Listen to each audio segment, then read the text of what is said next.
After I died, Zhou Zhao changed. She no longer craved power or indulged in pleasures. She did everything she could for me, but we could never go back. Decades of sword fighting and deceit left only a lonely grave in a peach blossom forest and an old woman. Ding! Story Shots reminds you to click the subscribe button at the bottom right corner to read the full novel. When I learned that Zhou Zhao had ordered me to be thrown into the Imperial Dungeon, I wasn't too emotionally affected, although she had promised me more than once before ascending the throne that she would give me a family and treat me well. But now, having accomplished her goals, her first decree from the throne was to throw me into the Imperial Dungeon. Perhaps my heart had been prepared, knowing this day would come. So when the guards stormed into my house and rudely took me to the dungeon, I did not resist or protest. Over the years, for Zhou Zhao's dream of being the empress, I poisoned, framed, and assassinated the emperor, committing innumerable crimes and becoming the most hated criminal in the empire. Meanwhile, Zhou Zhao remained pristine, wise, and brave, the rightful empress of Xiao dynasty. The day I was ordered to be imprisoned, the entire realm of Xiao dynasty celebrated, and everyone praised the empress's wisdom. Nobody knew why I did so many evil deeds, nor did anyone care for whom I did them. Years ago, I had already known that I was never Zhou Zhao's lover. I was just a knife in her hand, an unsightly tool she despised. In the dim darkness of the Imperial Dungeon, this wasn't my first time there. Before, I frequented the dungeon, using various torture devices to pry open the mouths of loyal ministers under the guise of interrogation. Coldly, I watched them curse me as a treacherous villain, damned to a bad end. Perhaps karma turns. I didn't expect to be imprisoned as a sinner one day. Isn't that Chong Shing? How did he end up in the dungeon? Was his rebellion unsuccessful? It didn't fail. That wretched Zhou Zhao has already proclaimed herself as empress. Look at Chong Shing now. He must have been abandoned. Ha ha ha, the heavens have eyes. I knew Chong Shing wouldn't die well. The number of people he's killed over the years is countless. Chong Shing, why aren't you arrogant now? Abandoned by your lover? Listening to the taunts of familiar faces in the dungeon, I said nothing, not even bothering to look at them. These people used to kneel, sniveling and weeping, begging for mercy before me, and now it's just a tiger fallen to dogs. I was held alone in the deepest, darkest cell of the dungeon, without cellmates or interrogation. Every day, apart from the fairly sumptuous 2 meals, I had no one to speak with, as if forgotten by the world. I wasn't worried about dying of old age in there, because knowing Zhou Zhao, she wouldn't let me die so easily. Sure enough, 3 days later, Zhou Zhao came. Adorned in dragon robes, crowned with a beaded headpiece, Empress Zhou Zhao appeared grandly. Accompanied by eunuchs and guards, she was impressive, truly the formidable empress of Xiao dynasty.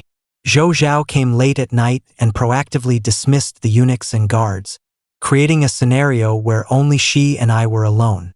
Over the years, Zhou Zhao and I had spent a lot of time alone, but this was the first time it was like this, her outside the cell and me inside. I calmly looked at the high and mighty Zhou Zhao outside the cell, waiting for her to explain. Chong Shing, you've suffered during these days, Zhou Zhao said with guilt on her face, her eyes full of sincere pain. I didn't respond, simply continuing to watch Zhou Zhao, waiting for her performance. Chong Shing, you have to understand, I had my reasons for doing this. Zhou Zhao explained, you've done too many evil deeds these years, and finally bore the crime of regicide. If I didn't imprison you, it wouldn't make sense to either the court ministers or the common folk. I've just ascended as empress, and my foundation is unstable. I must do something to stabilize people's hearts. At this point, Zhou Zhao looked into my eyes seriously. But Chong Shing, don't worry. I've thought of a way for you to escape. As long as you help me stabilize the current court situation, we can fake your death, and you'll be free.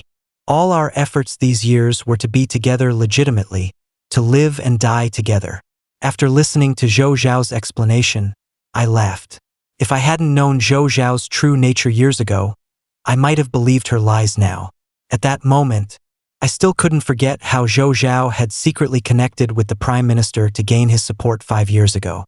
If news of this liaison between a consort and the current Prime Minister were made public, it would shake the entire Xiao dynasty. It was only after I poisoned the Prime Minister that now only Zhou Zhao and I knew about it. Otherwise, Zhou Zhao's image as the wise and brave empress couldn't be maintained. When I first discovered their affair, I angrily confronted Zhou Zhao, asking why she had done it. Zhou Zhao confidently told me that it was for our future, for our shared dream. But was that really the truth? After that incident, I finally understood that Zhou Zhao wasn't doing it for the future she spoke of. She was doing it for power, the supreme power. Later, in order to gather support, Zhou Zhao had affairs with more than a few people. It was laughable that Zhou Zhao claimed to love me but never even let me hold her. Zhou Zhao always thought I was foolish, loving her to the bone, so she acted recklessly, disregarding my feelings. Little did she know that everything I'd done for her over the years was merely to repay a debt of gratitude. Repaying her for taking me in when I was destitute and alone, giving me a means to live. I gathered my thoughts and looked at the lofty Empress Zhou Zhao before me, finding it hard to connect her with the kind and lovely girl I remembered. People do change. In the face of supreme power, even the purest heart can be twisted. Chong Shing, what do you think? Or if you find it troublesome, you could hand over the command of the secret guards to me, and I'll deal with those disobedient people. Zhou Zhao looked at me expectantly, hoping I would indulge her as I had before. She really was after the secret guards, those top-notch assassins I had trained, lurking in the palace under various identities. It's no exaggeration to say that my people were hidden in every corner of the palace. Whoever I wanted dead, they would die. Zhou Zhao came to see me tonight, just lusting after the strength of those assassins. I didn't agree to Zhou Zhao's request. I just shook my head slightly and turned away, no longer looking at her. The Empress's brilliance was too dazzling, making my eyes, used to the dark alleys, hurt. Zhou Zhao did not expect my rejection. Her smile froze on her face and then she became angry. Zhou Chongsheng, you are my shadow. Everything you have is given by me. Now are you trying to turn against your master? I didn't respond, I just sat silently. Turn against her? If I had wanted to, Zhou Zhao would have been assassinated the moment she ordered me to be thrown into the dungeon. Seeing my silence, Zhou Zhao had no choice but to glare at me viciously before storming off with a heavy sweep of her sleeve. Zhou Zhao didn't dare to kill me, at least not until the secret guards were completely eradicated or under her full control. If I died, no one knew what crazy things those mad assassins would do.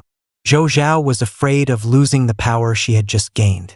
For the next half-month, Zhou Zhao didn't come, and nothing changed except that my meals dwindled.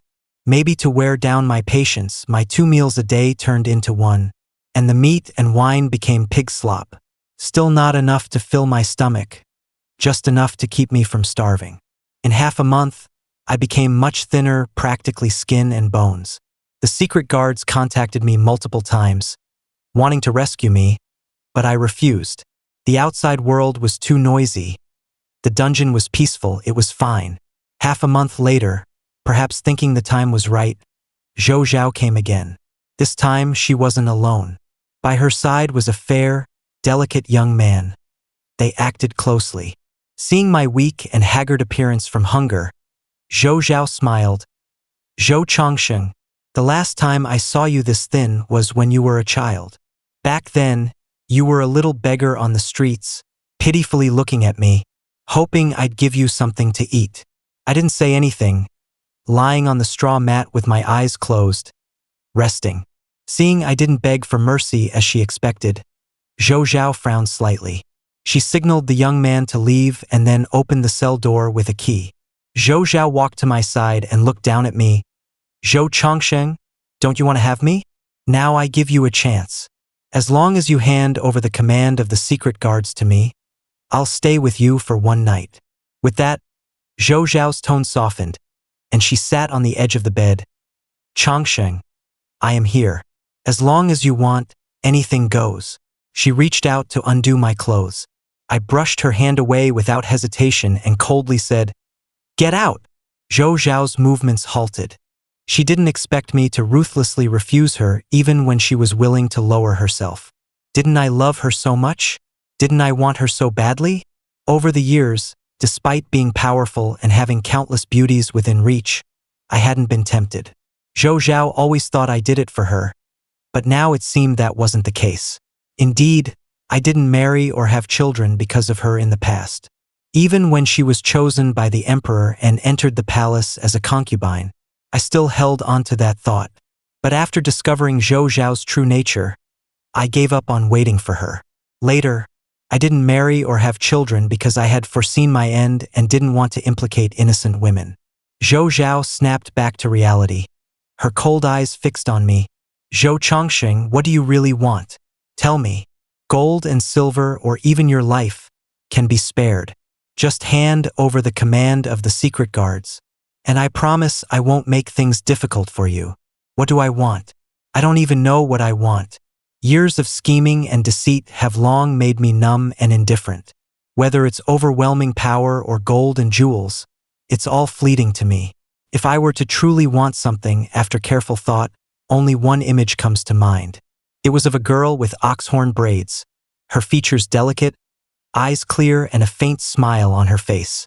She met me at my lowest point, without disdain and with few words, merely extending her hand with a smile and saying, "Come, I'll take you home." Sadly, there was no going back. "What if I asked you to give up the power of the Empress?" I said faintly. Upon hearing this, Zhou Zhao reacted like a cat whose tail had been stepped on, refusing without hesitation. "Impossible! Does that throne really fascinate you so much?" I sat up, looking at Zhou Zhao. "What do you know? I am the Empress of the Xiao dynasty, destined for eternal glory." Zhou Zhao spoke excitedly. "As an empress, I can have whatever I want, kill whoever displeases me, worshipped by the masses, above everyone." Watching Zhou Zhao's face twist with excitement, I sneered. "If that's all you think, then in less than 3 years, Xiao dynasty will fall under the rule of your so-called eternal glory. Though I am a traitor, I still understand the responsibilities borne by a ruler. A ruler should at least not be incompetent, lost in the pleasures brought by power." Clearly, Zhou Zhao had no intention of bearing the responsibilities of a ruler. She only saw the indulgences brought by power, nothing more. My words stung Zhou Zhao, for what she sought wasn't fleeting power but a lifetime, or even eternal power. Hearing my prediction of Xiao dynasty's fall under her rule undoubtedly unveiled the internal agony she feared the most. "Shut up!" Zhou Zhao glared at me, as if wanting to tear me apart. Yet, wary of the secret guards, she couldn't truly torture me to death. Restricting my food, leaving me emaciated was the most Zhou Zhao could do.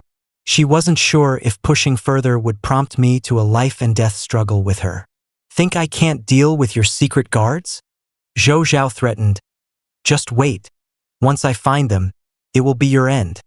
"Oh no, I'll make you wish you were dead." With those harsh words, Zhou Zhao turned and left, exuding a terrifying aura. I paid no mind to Zhou Zhao's threats. Whether she found the secret guards or killed me, I no longer cared. To me, this world held no interest. I stayed alive merely to see how Zhou Zhao would drag this vast Xiao dynasty into the abyss. Sometime later, Zhou Zhao, with unknown assistance, actually uncovered a few secret guards. Ecstatic, she frequently came to boast that my end was near. But seeing my composed demeanor despite the exposure of the guards made Zhou Zhao very displeased. One night, she even brought the person who helped her find the guards to me. Seeing him, I was stunned. Not for any special reason, but because this person bore a striking resemblance to my younger self. Fair, handsome, with a faint smile, he looked 70% like me. Standing together, one could easily mistake us for brothers. Seeing a different expression on my face finally, Zhou Zhao smiled. "Chong Shing looks quite like you, doesn't he?" When I first saw him, I was shocked too, thinking I saw your younger self. I didn't answer, merely observing the young man who resembled me, noting his uncontainable swagger. "Ha, stop looking, Chong Shing. You can never go back." Zhou Zhao said. I brought him here to tell you that having one Chong Shing means there can be thousands. You are not irreplaceable. With gleeful words, Zhou Zhao gestured to the young man beside her. Come, Li Fupeng, greet Zhou, our great commander. At Zhou Zhao's words, Li Fupeng feigned humility with a bow. Lord Zhou Chongqing, I am Li Fupeng, honored to meet you. Though Li Fupeng's act seemed genuine, I still saw mockery in his eyes.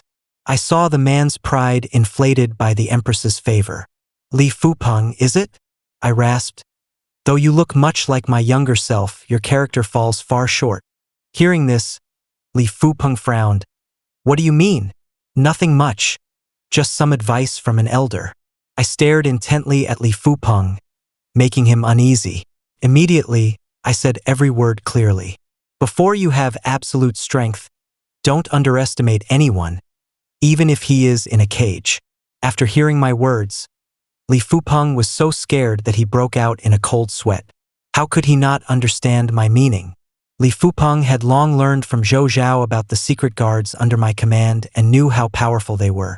Although he was very proud of capturing a few secret guards, he was also well aware of how terrifying it was to be targeted by them.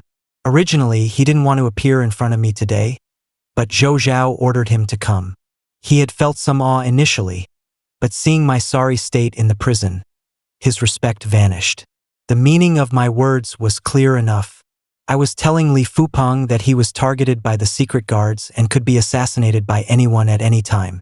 Seeing Li Fupeng getting frightened by my few words, Zhou Zhao's good mood disappeared. Zhou Chongqing, you're in this state and still putting on airs? Do you need me to get you a mirror to see how you look worse than pigs and dogs right now? I didn't respond, lying back on the straw mat, closing my eyes to rest, not bothering to deal with the furious Zhou Zhao. Seeing that bringing Li Fupeng hadn't diminished my spirit but had instead increased it, Zhou Zhao left angrily.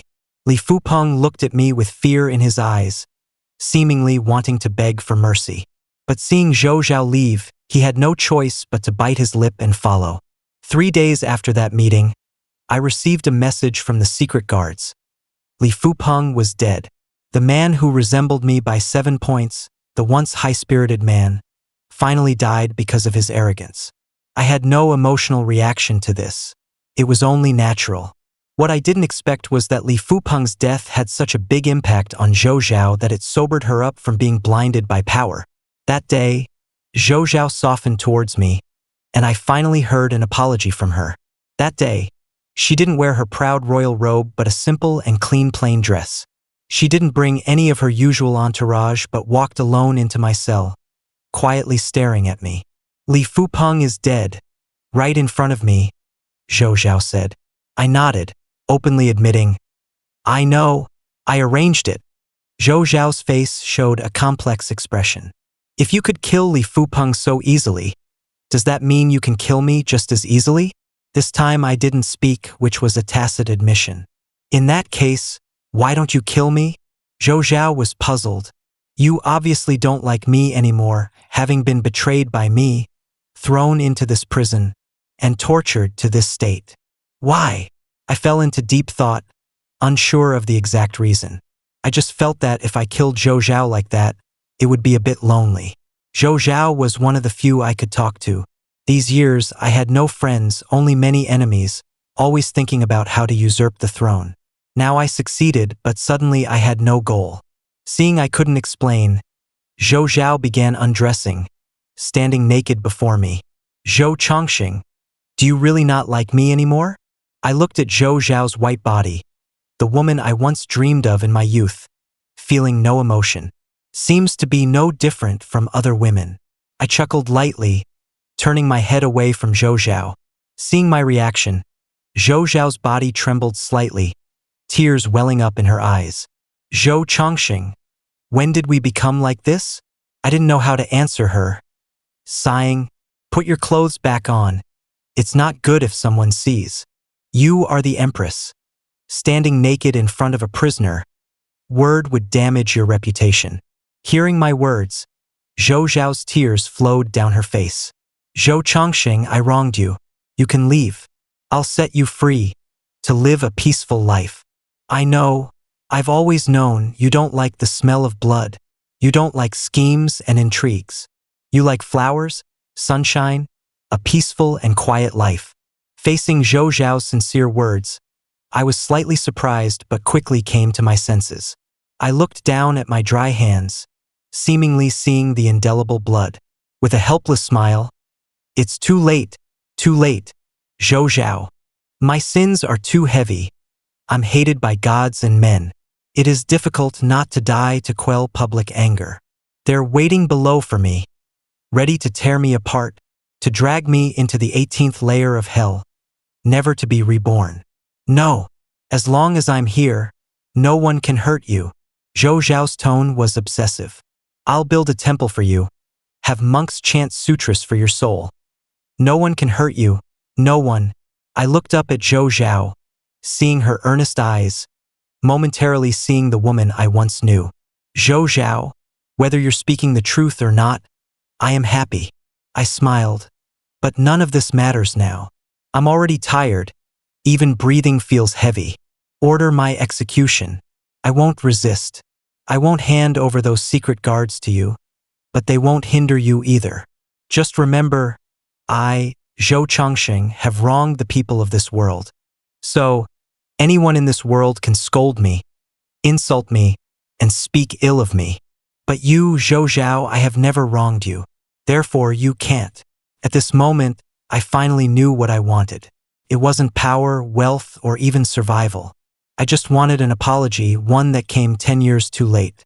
After I finished speaking, Zhou Zhao remained silent, simply putting on her clothes and leaving. Tonight's meeting, whether the emotions were true or false, no longer mattered to me.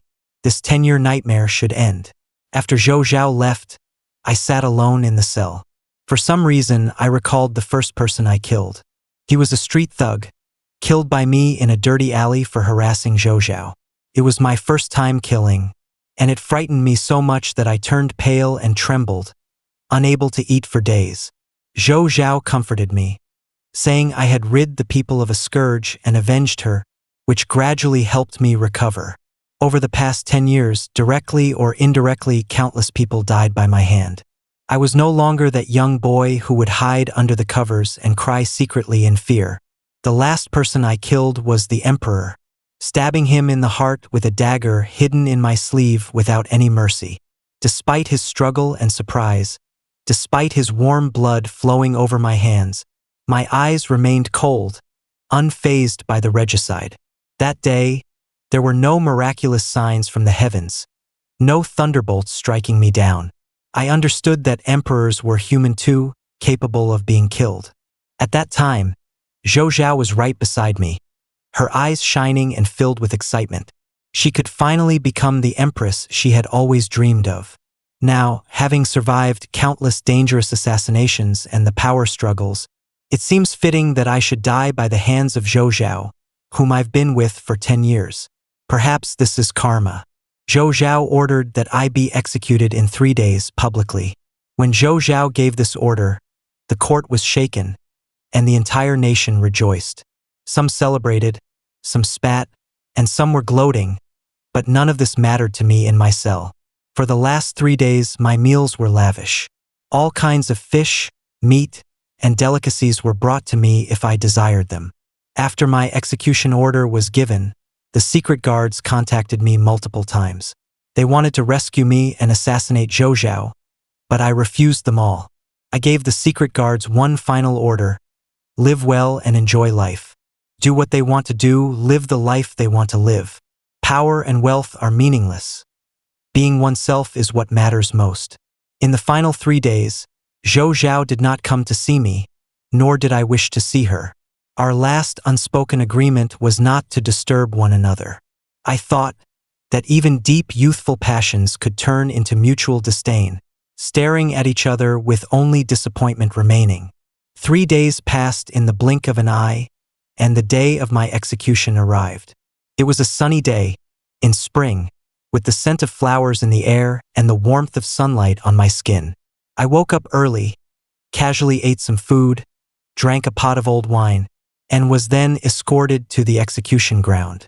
Along the way, the people cursed at me, threw rotten vegetables and eggs. I was in a sorry state, but still had a faint smile on my lips. It seemed that the heavens were kind to me, knowing I liked the sunlight and letting me enjoy it one last time on my final day. By the time I was brought to the execution ground, it was already crowded with people, heavily guarded. I was made to kneel before the chief judge, and to my surprise, it was Zhou Zhao. With a cold expression and a calm voice, she listed my crimes one by one. Each time Zhou Zhao announced a crime, the crowd erupted in shouts of "kill." Some were so furious they tried to break through to hit me, but were stopped by the guards. As Zhou Zhao detailed those crimes, I knelt silently listening, without saying a word. When she finished, it was almost noon. Upon Zhou Zhao's announcement of my death sentence, I was taken to the execution platform. Watching the crowd cursing below, seeing the executioner approach with his blade, I felt no fear. Death seemed just like that. There was no rescue attempt, no unexpected events. As the noon bell tolled, the executioner's blade fell. As my head dropped to the ground, there was still a moment of consciousness, quickly fading. In the blinding sunlight, my vision blurred, and the cacophony of sounds faded away. Between life and death, I found myself back on a familiar street, seeing a filthy young boy huddled in a corner. During that time, the young boy had just experienced the death of a loved one and the destruction of his family. His heart was filled with despair, and only a thin thread of belief in survival kept him wandering the world. The boy was on the verge of death, almost starving, so weak that he didn't even have the strength to speak. For the boy, the pedestrians on the street avoided him like the plague. Some even cursed his bad luck and kicked him hard while passing by.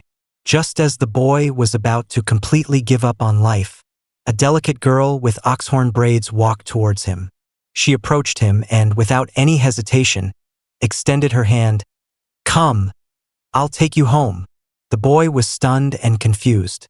He didn't know why this girl wanted to save him, nor did he know where the home she spoke of was. But the boy agreed. He held tightly to the girl's warm hand, as if grabbing onto his last lifeline, and walked with her towards the distant horizon. I just stood there, quietly watching the boy and girl holding hands and walking away, watching them disappear at the end of the street. As the boy and girl left, the thick darkness behind me swallowed me up as well. The angry shouts of those I had killed echoed in my ears. Their fearful and hateful faces appeared before my eyes, one after another, without end. Finally, the darkness behind me tore me apart, and my consciousness completely faded from this world. This world had nothing interesting left for me. I would never come back. With my death, the surrounding townsfolk let out a great cheer. Many people wanted to rush to the execution platform to desecrate my corpse, but the soldiers stopped them. The soldiers didn't actually want to stop them, but the Empress Zhou Zhao had given the order, so they had no choice. Zhou Zhao not only ordered that my body not be desecrated, but also commanded that my remains be gathered and my head and body sewn together for a proper burial. Despite the opposition from the court ministers, Zhou Zhao did not waver on this order. Of course, Zhou Zhao was not foolish. She did not publicize this matter but sent people to carry it out secretly. In the end, Zhou Zhao had someone bury me on a mountain covered with blooming peach blossoms. The place was beautiful and warm. She knew that I loved the fragrance of flowers and the brightness of the sun. A few months passed, and as my story gradually faded from the minds of the people, Zhou Zhao issued an order posthumously entitling me as the Duke of Eternal Peace. Despite the public scorn and accusations of her foolishness, she did not change her mind. Later, she even built a temple and had monks pray for blessings on my behalf. She didn't actually know if any of this mattered, but she knew one thing. No one in this world could apologize to me, Chong Shing, except her, Zhou Zhao. After my death, Zhou Zhao changed. She no longer craved power, nor did she seek out lovers. She even drove out all the lovers in the palace. She began to govern personally and put the people's welfare first. Contrary to my prediction, the dynasty did not fall within 3 years but instead flourished. After 30 years of tireless effort, Zhou Zhao's life was nearing its end. Ironically, she ultimately gave the throne she had schemed for 10 years to reclaim back to the original royal family. With power over the world and the highest position, it all ended up in vain, a complete circle, a cycle of karma. In her later years, Zhou Zhao would sometimes come to my grave to resent me.